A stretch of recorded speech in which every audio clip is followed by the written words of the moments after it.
I was in my pal's one the other day. He's got a BMW. I don't know what it is, but it's the new BMW, and that thing is fast. But there's no noise to it, so you just kind of like. I mean, it went from 60 mile an hour to 120 like that, but it didn't feel like we were doing. All the way to 70, officer. Yeah, 71 officer.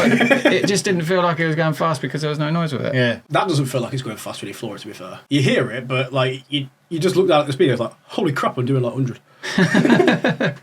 So when did that happen? Like that surprised me even because my RT I thought was quick, and then I got in that thing. I'm like, I'm doing my RT speed, and I'm in like 6th gear. Wow. I've got 2 more to go, and I'm just like, I don't even feel like I'm doing this speed.